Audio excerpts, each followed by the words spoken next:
I would say that this is a huge mental health issue because airmen aren't confident in going to their supervisors and discussing some of the things that are affecting them, both at work and off duty.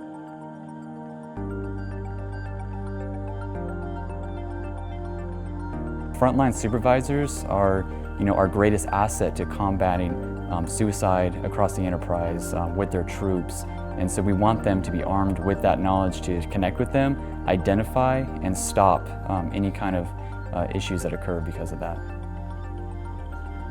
I've got a lot of airmen that'll come in and just stay in for the 4 years or 6 years, however long their enlistment is, simply because they don't feel like this is for them, because that interpersonal connection is not there.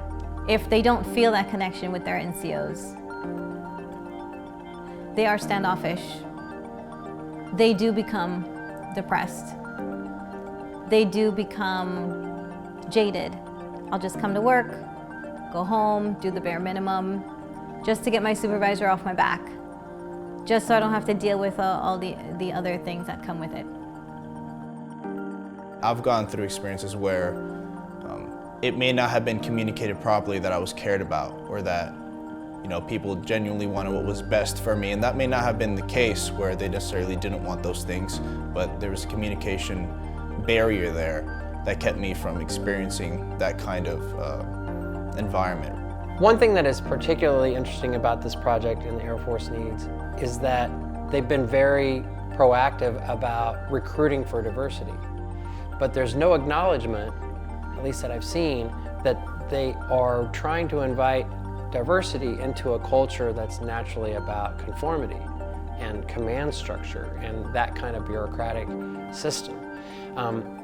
If you do not take a proactive stance or try an approach to address that natural dissonance, you're going to have some dysfunction. And I think that's what the Air Force is experiencing now.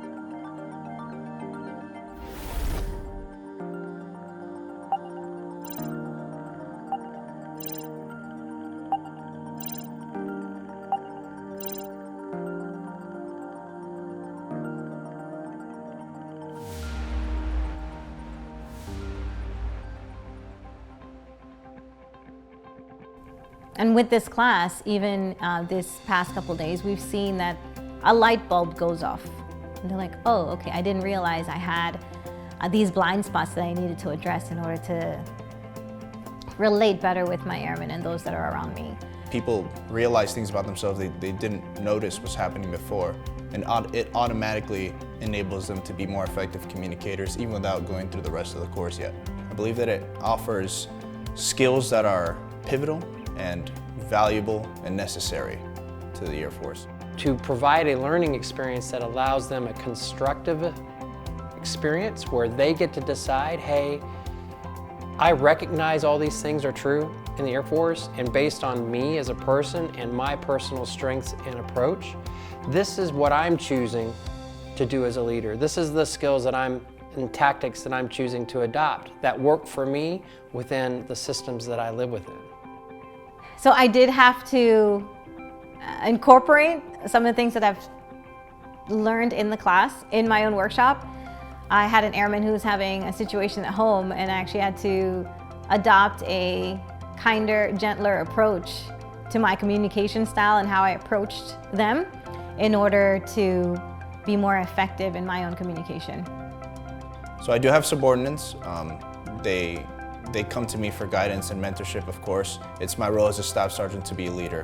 So I have employed these skills with them, and I've actually employed it at home too.